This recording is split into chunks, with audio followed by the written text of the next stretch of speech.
Hi, this is Alex Bryant. Thank you all very much for participating in the current webinar today, the Human Resource Improvement in Post-COVID China. We pretty interesting topic today. We got three very good topics we'll be covering about hiring the right executives, the due diligence for new hires, and then the training for blue collar and white collar employees called integrity awareness training. As we move forward through this webinar, a couple points to be taken into account. You'll be on slide 2 now, and you'll see that a little housekeeping issues. For those who can see the control panel on the right-hand side, if you control panel, you see the arrow in the orange box. If it's pointing to the left, you can click that and pull the control panel out. There's a slide in there which allows you to ask questions to the speakers. If you type in your questions and send them to us, we'll be able to ask questions of the speakers. We encourage you to ask questions throughout the webinar. That makes us much more interactive. So the process today is we're going to have brief discussion about East West, introduce East West. I'll introduce the company, give a little background on our webinar series, but we'll spend the bulk of this time on part 4, which is about re-engaging human resource activities in a post-COVID China. And then we're going to get into a Q&A discussion, and that'll be 40 minutes of it. So the more questions you all can ask, we've got 2 phenomenal speakers today on this topic. So it should be a very interesting morning here. We'll have a hard stop at 11, so we're not keeping you all over. And then we'll move right on into the questions So right now, briefly, here on page 3, just a brief introduction of East West. We reside in 5 markets, right? U.S., China, Southeast Asia, which would be Vietnam, Thailand, Malaysia, Singapore, Philippines, etc., Mexico, and in Central Eastern Europe. All the EWA executives have held P&L responsibilities in running Western multinationals in these different 5 markets. We operate really in 4 areas. We operate in the supply chain world, operational world, human resource and risk management. So the supply chain, we are doing a lot of supply chain diversification from China into Southeast Asia, into Mexico, into Poland. A lot of it is identifying suppliers, qualifying suppliers, supplier audits, supplier background checks, supplier improvement. Operational will be everything from relocating facilities, closing facilities, to performance improvements of operating manufacturing. And then third is human resource. That is primarily, we'll cover a lot of that today, that is a lot of executive search of identifying candidates and doing background checks and doing due diligence and training on them. And then risk management, so we have a team of individuals primarily with a military background, a police background, doing a lot of these due diligence work for us. So you can see we operate in numerous different industry sectors. And we've always had a core practice in the automotive and the chemical space. Here are the 5 markets where we operate. And so now we'll turn to the webinar series. This webinar we're doing today is, you can see on June 7th, the current webinar we're doing today. We're then having another webinar in June. It'll be June 20th, and it'll be specifically for those companies that are manufacturing in China for the China market. And we'll be talking about some of the headwinds they are facing and how to work around those different scenarios. There are about 3 or 4 core problems they're having, and we're going to get into what they are and how best to handle them. And for those who should attend that, it's really for those executives who are U.S.-owned companies that have plants on the ground in China and selling into China. It is not for those who are simply exporting from China. And then the reason they should attend is we're going to be going through the 3 or 4 core problems they're having and how best to get around those and how to manage the risk that is there. Okay, so let me first turn to introduction to the speakers. We've got a great cast today. First speaker I'm going to introduce here is Jay Honig. Jay, if you would provide a background on yourself, and then turn that over to Vicky Shao, if you would, please. Sure.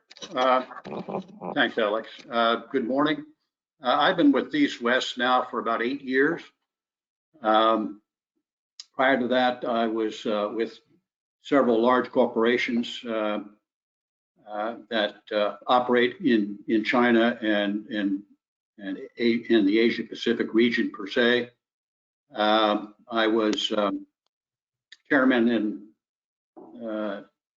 vice chairman of the American Chamber and was fully engaged with the chamber for quite some time. So I've seen a lot of issues come and go, if you will, with respect to foreign companies, particularly U.S. companies operating in China.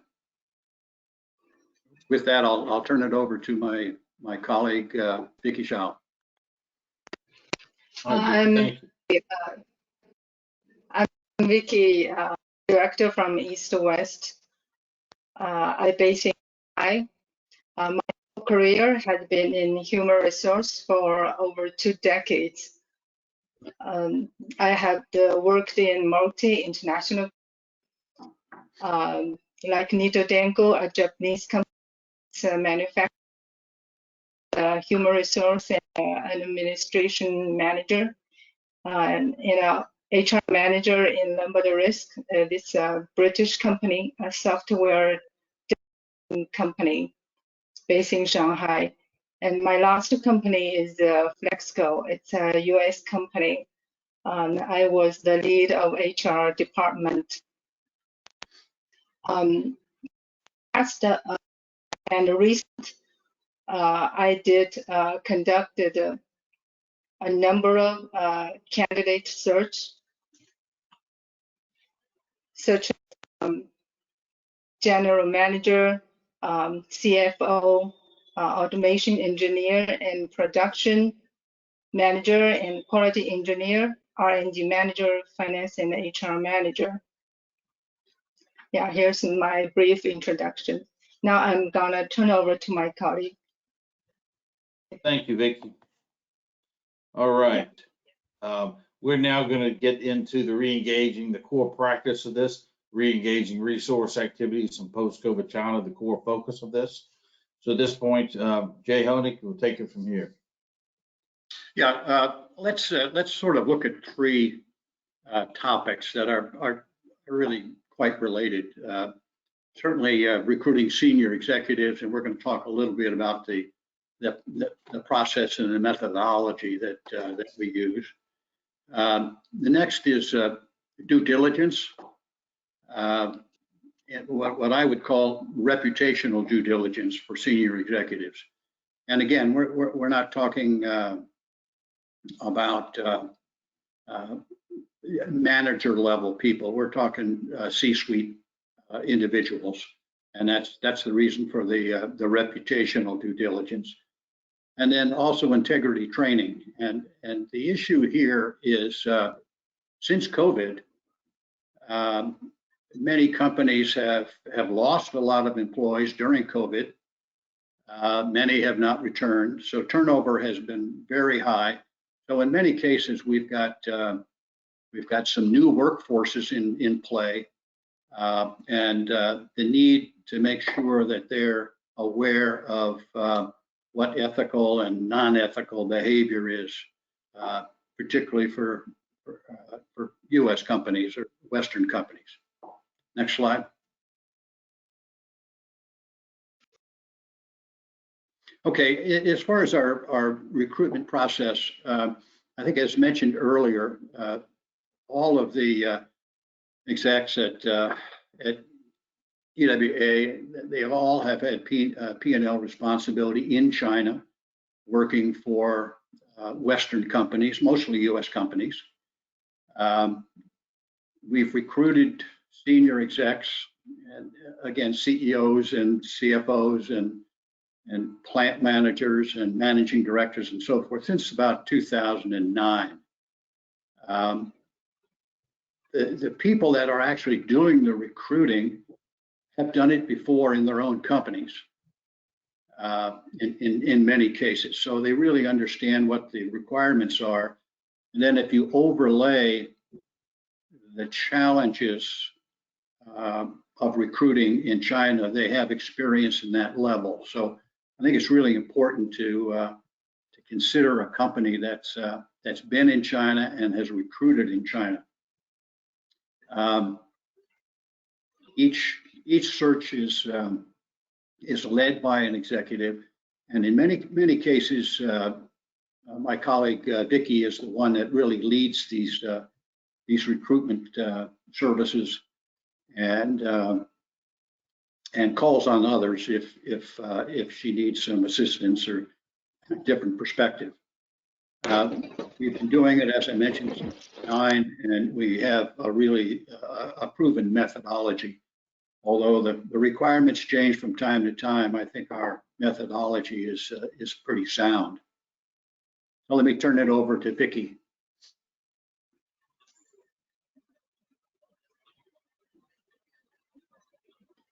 We're having some Yes. issues. Go ahead. Okay. Yeah, as I mentioned in earlier myself introduction, not only I have conducted a number of research in the recruitment in past, also in East or West, we have successfully searched C-suite level positions for our client, particularly our U.S. companies client. And normally clients are satisfied with our candidates provide, such as the general manager and country managers, CFO, and function heads of human resource, sales and marketing director, manufacturing director, those positions. They not only based in Shanghai, also based in some other cities. For us, we have a very good resource and network to find those candidates, especially those candidates in Jiangsu province, Zhejiang province, and some are in the Midwest provinces. Okay, I'm going to turn over to Alex. Yeah. Yeah, next slide, please. Let me just mention quickly, we're getting a significant delay. Vicki is based in Shanghai, and for some reason we're getting a delay in her responses. So please bear with us on that. Let's look at individual due diligence, and I refer to it as reputational due diligence. Normal headhunters, if you will, if I use that term, I don't use it in a derogatory sense, but they're going to do a background check, and they're going to look at education, and they'll validate salaries and titles and employment histories and so forth and so on. And I think that's fine. That's fine for certain level candidates. But when you're talking about C-suite level, and we would probably define that as maybe a plant level, plant manager and above, you need to look a little deeper. In China, you can get an awful lot of background information on individuals from prior companies as well as open source material. But then you want to dig a little bit deeper. Reason for that is they have a tremendous amount of autonomy and authority within an organization based in China, and you want to make sure that you're getting the right candidate and that they have the right skills and for the position that you're recruiting for. So you can do a more in-depth due diligence on these folks, these candidates, by looking at the lifestyle. Do they own any businesses? Do their families own any businesses? Do they sit on various boards? Are they shareholders? All geared towards potentially are they putting themselves in a compromising position? We've had one particular situation where the wife actually ran a competing company, and we would not have known that unless we expanded the due diligence to the immediate family members. So again, looking at character, ethics, personal traits, management style is all extremely important, and it's basically done through discrete inquiries. We, in many cases, don't even mention who the client is, and we talk to previous employers, previous employees, um, acquaintances and so forth at trade organizations and so forth. We really want to understand the individual's leadership qualities and character, and in many cases how they handle disputes, internal or externally for that matter. So it's vitally important, I think, that when you go to this level, you really start to dig down into an individual's reputation. I'll use that as a general term. And you can also validate issues that for someone at this level, when they claim that they've increased top line sales or bottom line revenue by X amount of percent, we can actually verify that, which will give you some indication of whether there's some concerns on or red flags there. Okay, next slide, please.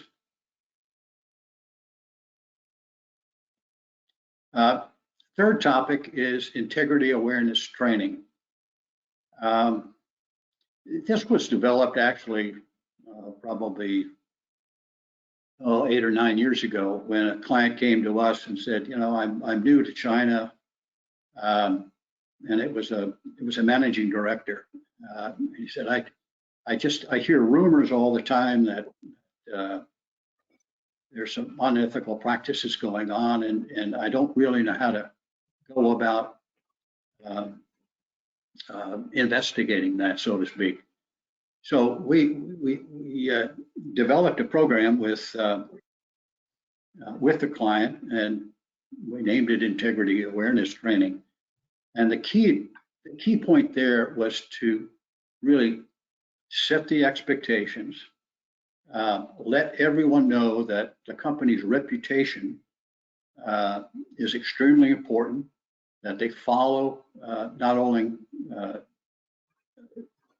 their home country laws and regulations, but also Chinese and maybe even more importantly, Chinese laws and regulations.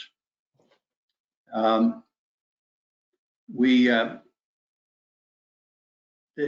key here is to really define and educate individuals, and these are from shop floor, blue collar workers, if you will, all the way up to department manager levels, if you will. It defines what is ethical behavior and what is not ethical behavior.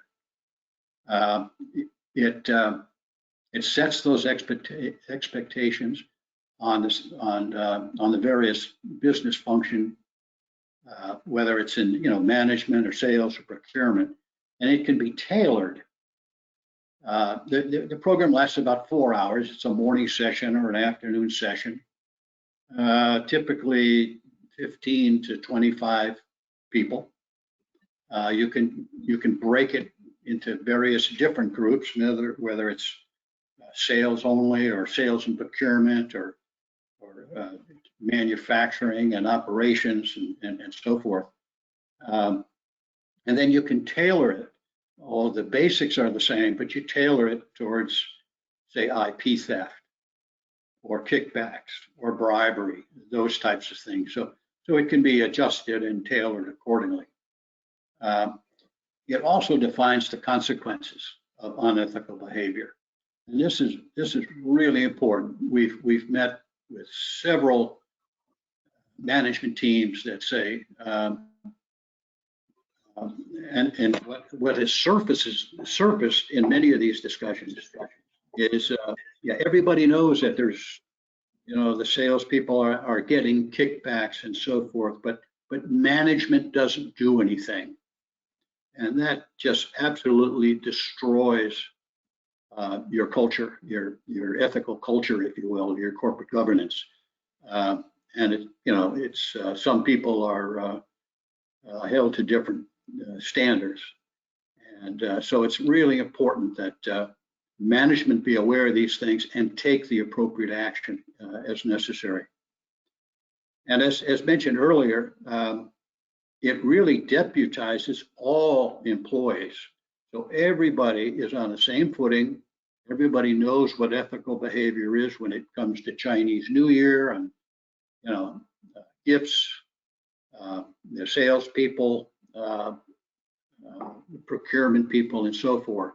So it's really crucial that in today's market after COVID, where you've had a significant amount of turnover over the last 3 years, you probably have an awful lot of new employees and maybe aren't familiar with these issues. And maybe were never even trained as to what is acceptable and what is not acceptable.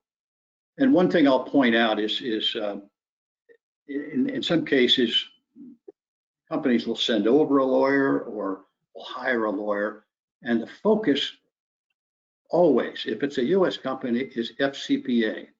Well, quite frankly, FCPA is irrelevant to most operating companies unless you're a Boeing or a General Electric, that you're selling to the government or state-owned enterprises, and you're on the radar screen, so to speak. What's really important is that your employees understand PRC anti-bribery, and it's more than bribery, but it focuses on what are the penalties associated with bribery as it relates to PRC law and regulations. So again, FCPA, if you have an expat manager there, U.S. manager, and you're selling to the government or an SOE, it is applicable, but you're probably well below the radar. And then we also go through case studies. And I'll mention that the senior management is typically not in these meetings. The senior manager introduces it, talks about the importance of it, about ethical behavior, about following Chinese laws and regulations, and then he leaves, and that allows the employees to really open up, and that's a real wealth of information that we receive from the folks that are on the shop floor, so to speak. Okay, next slide. All right, so we have, we're now going to get into the Q&A discussion for the next 40 minutes, right? We've covered, kind of given you a brief background on the executive searches of the senior executives, the individual due diligence, Jay covered, and then the integrity awareness, Jay covered. So we've got, and just to note, so Vicky and Jay kind of work tandem together very closely on all three of these, since Jay's in the U.S. and Vicky leads a team in China. So I've got down here, as we're getting ready to start these questions, this is really a Q&A session. So I see we've got a few questions that have already been answered, asked. Again, for those who joined a little late, on the control panel on the right there, that's where you can ask questions and send them to us. As you get those questions, we'll be able to forward these to the speakers. Here, the initial questions we had as we got started, I don't want to just cover. I know just starting off, Jay, you were talking about the integrity awareness training. Can you discuss a little bit, because I know we've had questions around it on the integrity awareness training. How does this affect you when you're terminating an employee? How does this affect you with like the Labor Bureau? I mean, the training is really designed to what? It's kind of insurance, so that they go to the Labor Bureau, and they file a complaint. This is a way to protect yourself. Yeah. Well, that's a good question. We've had experiences where a general manager will mention to us that they did terminate somebody, and it was not an unethical activity that was taking place.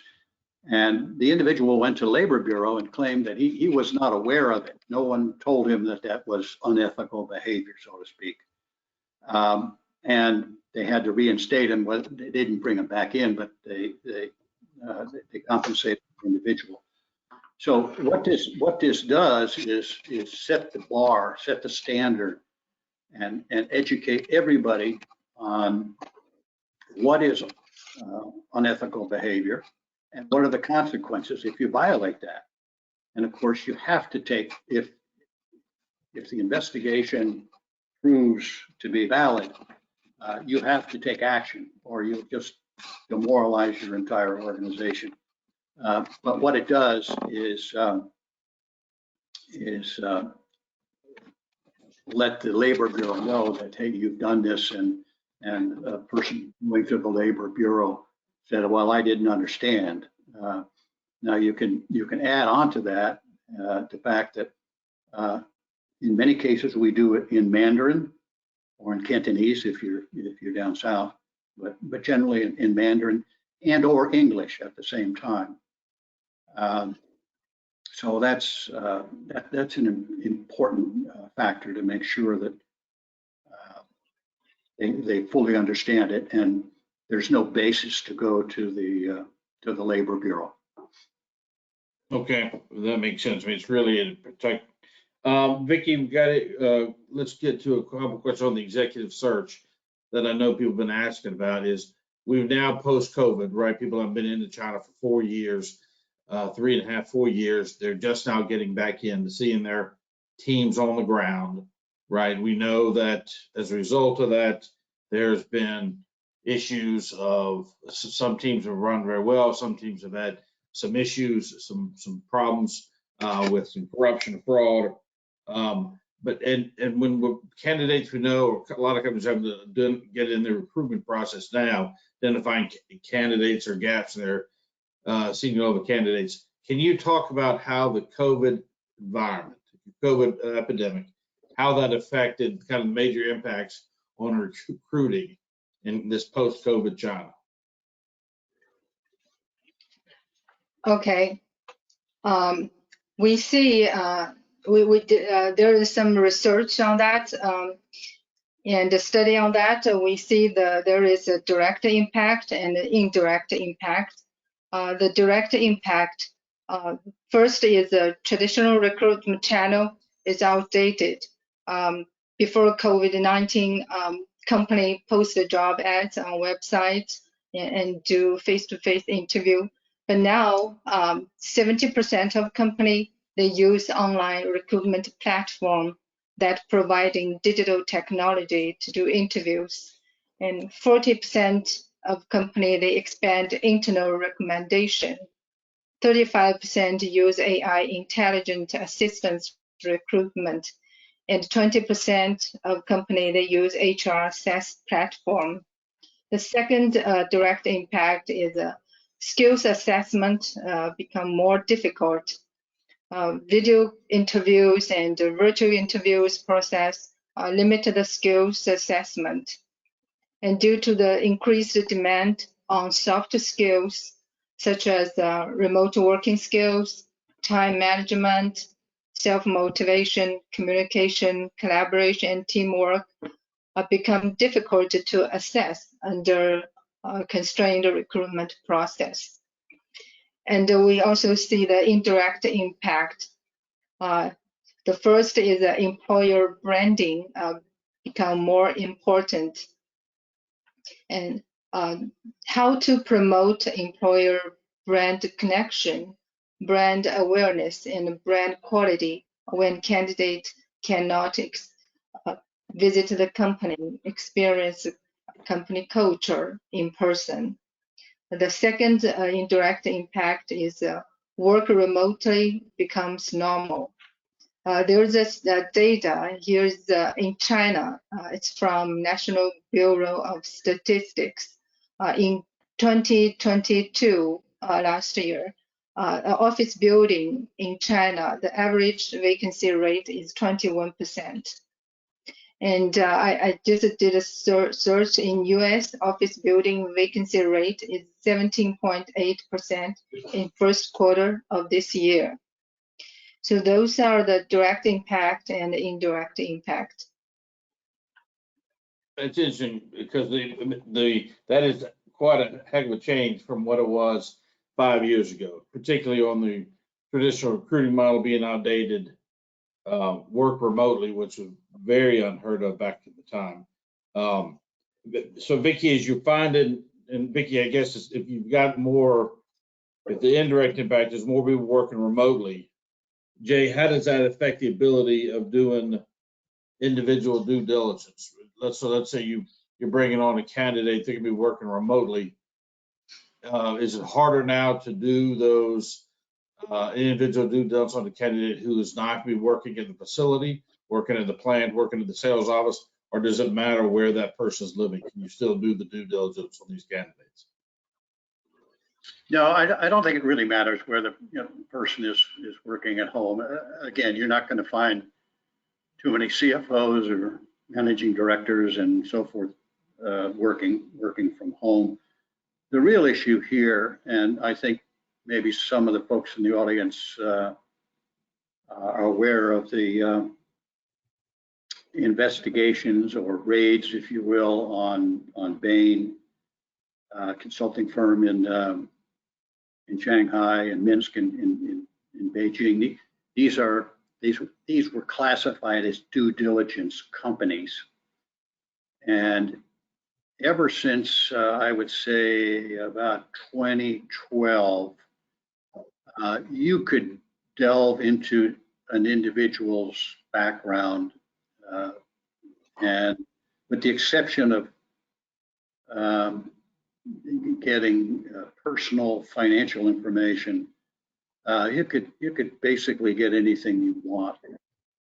And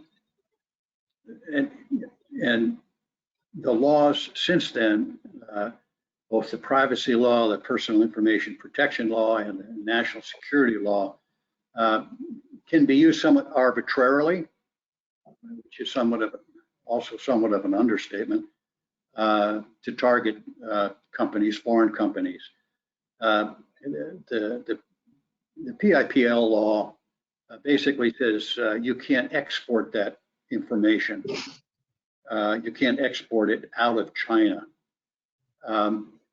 But the bottom line here is, in the past, and I think even today, you can buy any kind of information you want. You can go get a hukou if you want. You can get private, personal financial information if you want, if you pay for it. And there's people out there that will do that. EWA does not recommend you do that. We do not do that. We follow the laws and regulations. And we'll also be very upfront with a client if we're being asked to investigate a certain candidate that has very high visibility, whether it's a military person, or ex-military, or ex-government, or ex-SOE person.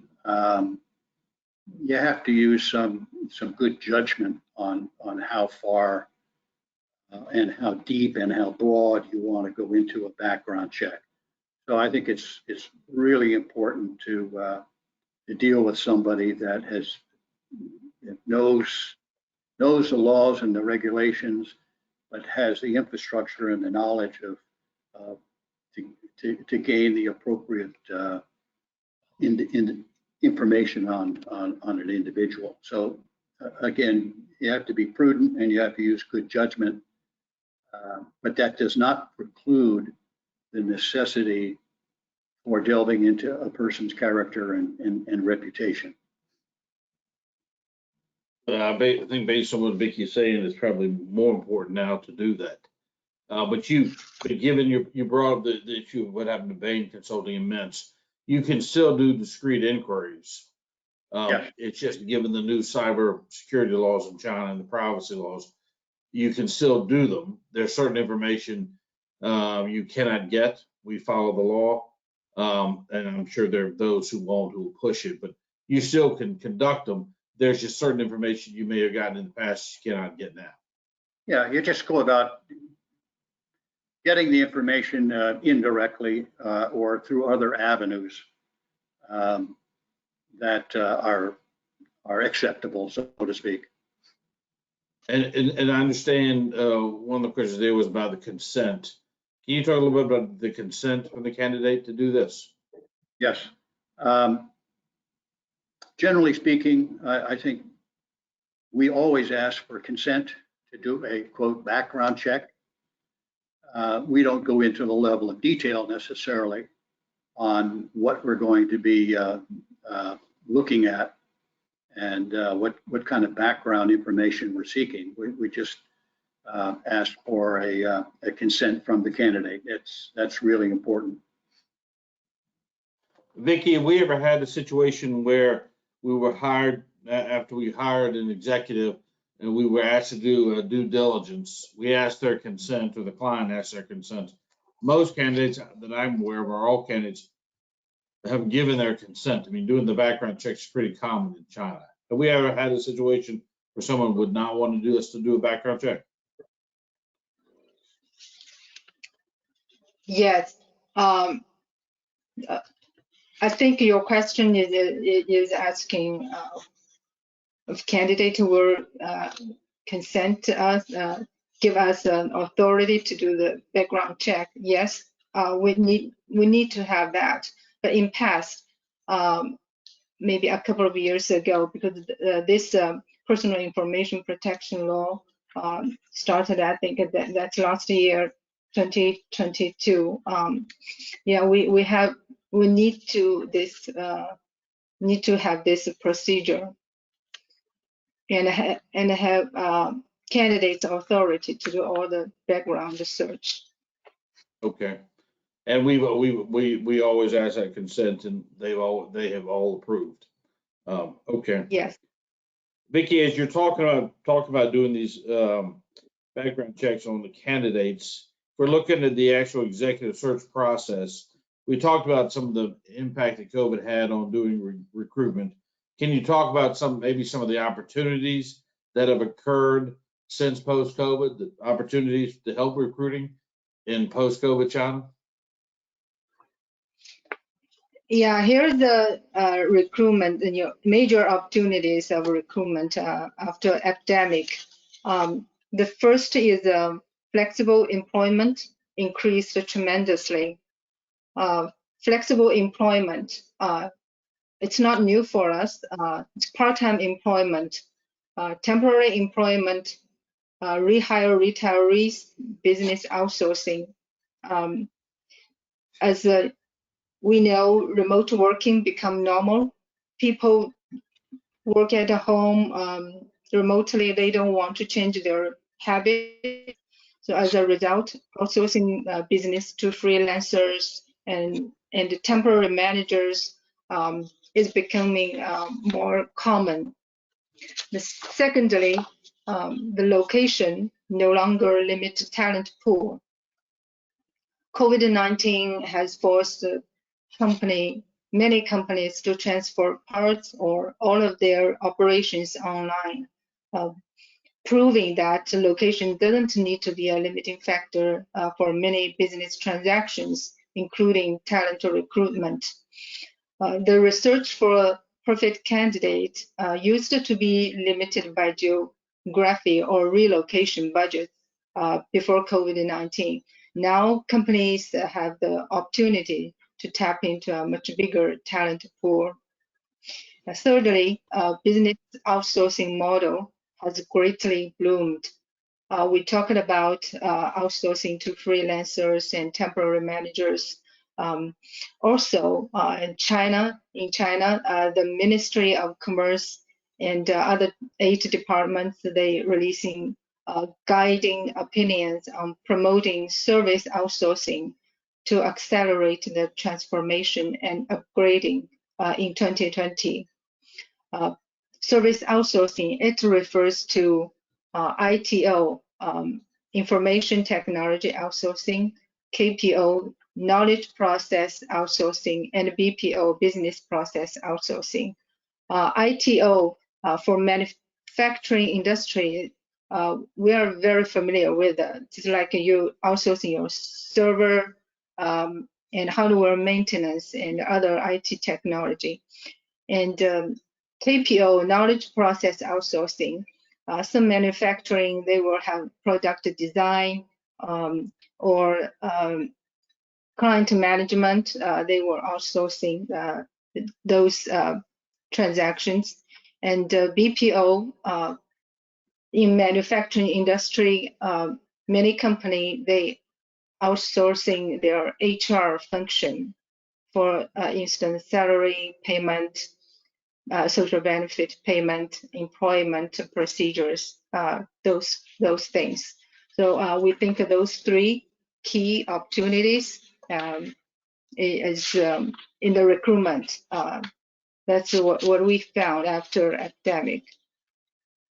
Well, I think for those of us who've been operating in China for a long time, the fact that that is a more flexible employment, the fact that people are doing more part-time, that's quite a change over in the past.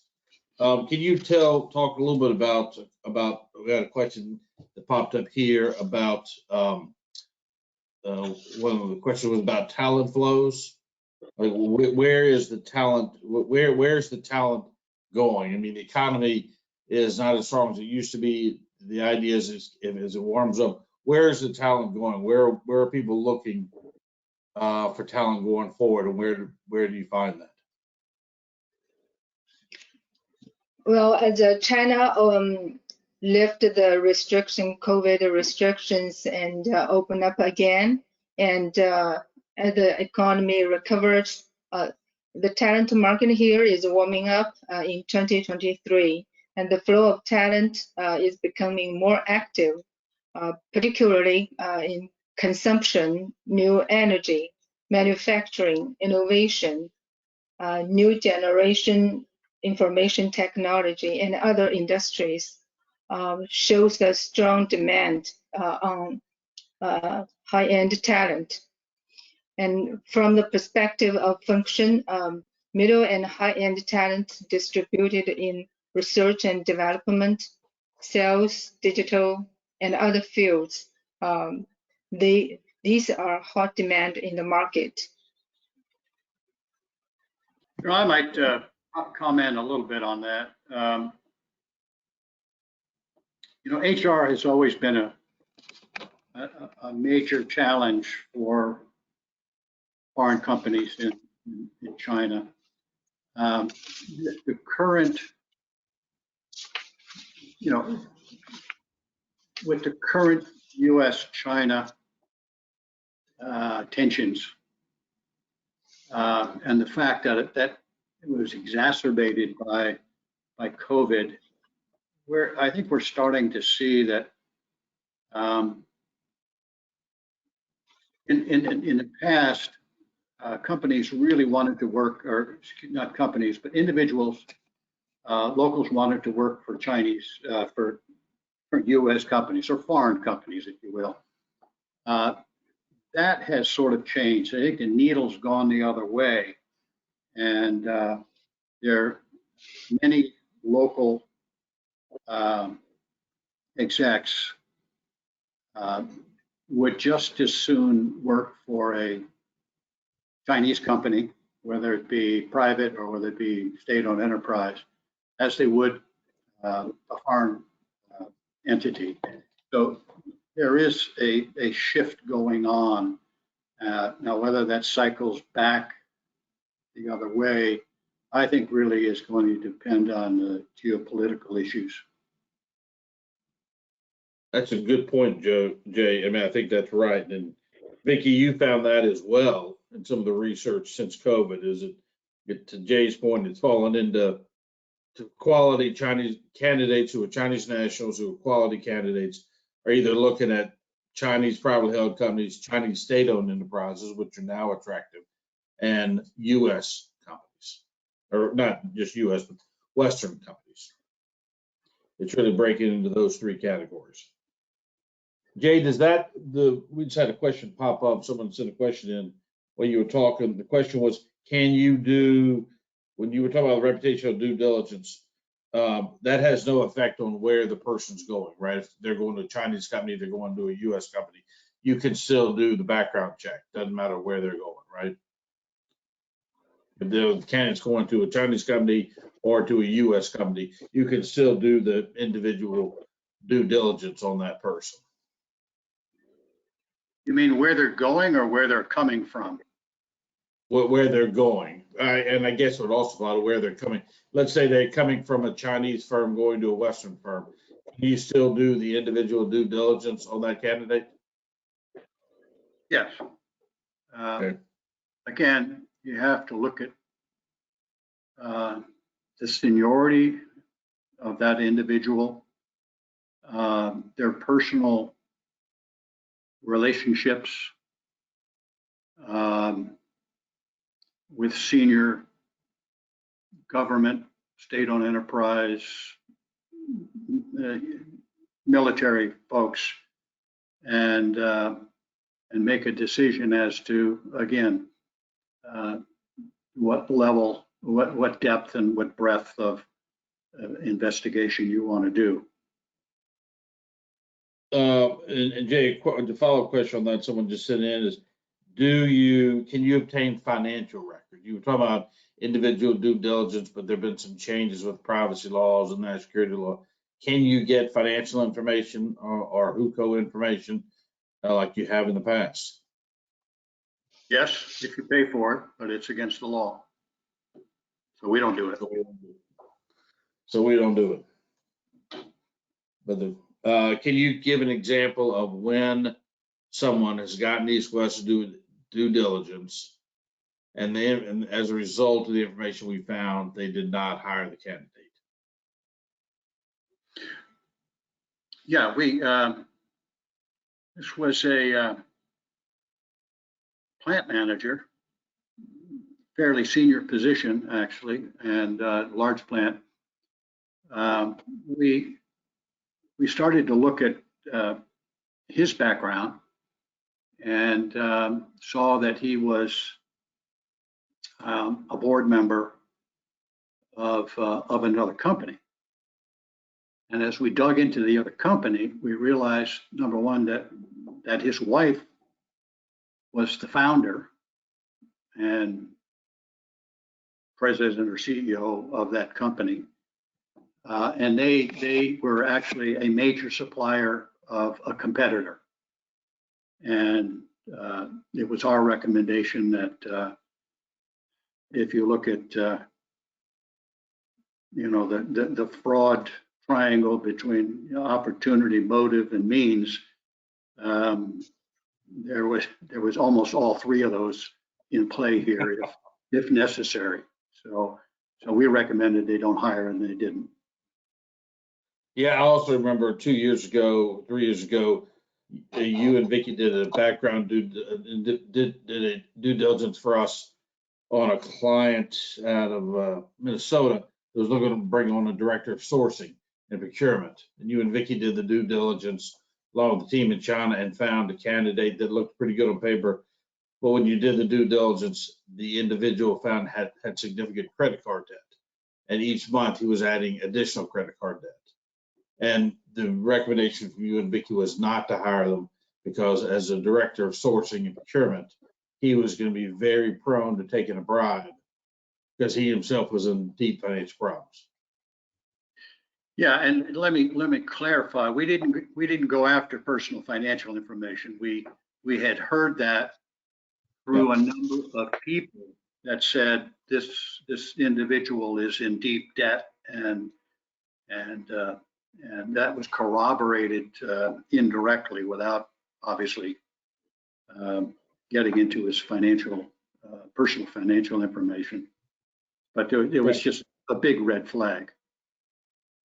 So on that, given we've seen that before, coming out of COVID, some candidates have more financial issues than others. Can you talk a little bit about doing the training for these employees? You're bringing on new employees, they're mixing with the current employees, you're doing integrity awareness training on it. How does the company go about doing that, right? How do they go about engaging to do the training itself. Yeah. They're combining it with their current culture and handbooks and employment handbooks. Well, yeah, I mean, first of all, we either through our relationships with clients or in some cases we were referred to a client. They ask us to come in and talk about it. So we'll do some background on the company and understand the general manager's issues, so to speak, whether it's a IP concern or kickbacks relative to sales or procurement, that sort of thing. And then we put a proposal together, and it lays out the process. We typically will take the company's standard policies, ethics or procurement policies and that sort of thing. And then we incorporate those standards and requirements into the description of what's appropriate behavior, what's not appropriate behavior. We have the general manager generally come in, emphasize the importance of it, and then leave. And again, depending on the size group and the type of group, it could be factory floor people, it could be just the procurement group, or it could be a combination of sales, procurement, manufacturing, office administration, finance, that sort of thing. And you just work down through a whole series of what are the laws, what are the company requirements, what are the laws in China, what are the typical business practices, what's acceptable, what's not acceptable, if you're how are you held accountable, and then you go through a series of case studies. And if you're biased, you want to bias it towards IP, you talk about a couple of case studies where a client, for instance, actually copied custom manufacturing production equipment that was unique to that product and that company, and sold it to a competitor. Things like that. And then you'd ask the question: is that a violation of BRC anti-bribery law? And then there's an open discussion. So it's very interactive, and it works very well. And again, we give sort of a test. It's not a test, but a handout asking the basic questions before we do the presentation, and then after the presentation. What do you know about IP theft? Have you heard anything about it? Do you know what the laws are in China? Do you know what the company policies are? Those types of things. So you get really good feedback, and you can see the difference between the before and after survey. So it's actually quite well received, and it's, to be honest with you, extremely cost effective. Extremely cost effective. Because that allows you then to take it to the Labor Bureau and get them to dismiss any of those claims brought up by terminated employees who were saying that they didn't really realize that. Yeah, but I think it's certainly it happens a lot, but it's not the driving force. I think the driving force is you're talking about your brand reputation, you're talking about your company reputation, you're talking about creating an environment where everybody is held to the same standard, because they all know that the sales guys are getting kickbacks, and they're working in the admin office, and how come I don't get kickbacks? So it's not good for morale, and certainly in the case of intellectual property or trade secrets, for instance, a client list, names and addresses and telephone numbers. Competitors would love that. The damage that would do financially to the company could be serious. So it's really a valuable tool. Is there, Jay, on the, we had a question that popped up when we're talking here around due diligence, and this person asked a question of the question is their manufacturing company, they had a former GM that had some, they thought was stealing, so they terminated him. And they're asking about individual due diligence. Is there any scenarios where you look beyond the employee to the immediate family or spouse? So do you have scenarios like that where you'll go beyond the candidate themselves and look at their immediate family or the spouse or her family or his family?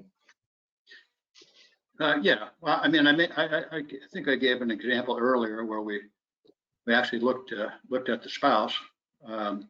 But if you start to see a bunch of red flags with respect to the candidate, and you want to dig a little deeper, a little broader, then you can look at some of the immediate families, whether it's spouse or whether it's parents or whether it's brother, sister. And you'll get a feel once you start doing the reputational due diligence. You sort of put all the pieces together and you say, something's not right here. The family seems to be in other businesses, and I wonder if there's any conflict of interest and things like that. So, you just have to use good judgment and sort of follow the red flags, so to speak. To triangulate that data. We've had a quick question come in here, and I know we're getting close to time, but we've still got a couple more questions popped up, so we'll answer them. For this, Vicky and Jay, it said the geopolitical tensions between the U.S. and China has that affected Chinese executives' interest in working for U.S. companies? Well, you all will answer that. Okay, I go first. Yeah, I go first, Jay. Well, it depends on the industry. Especially, I think manufacturing industry. We heard a lot of news on manufacturing company in and out. So the company in which manufacturing sector, and whether their market is in China or in other countries, and their supply chain is in China or in other place. It depends on the company's product production and their supply chain and their market. There are many U.S. companies that left China and moved to South Asia due to tariff or cost increasing. I have learned a lot about those U.S. companies, but still many U.S. companies they still expand in China because of their market and supply chain in China. Their strategy is in China and for China. Fortune 500 company they expand in China, so it's quite different. It really need to look into with the manufacturing sector. Yeah, I think that's right, Vicky. I mean, let's face it. There's an awful lot of U.S.-China geopolitical tension right now, and there's a lot of talk about decoupling or de-risking.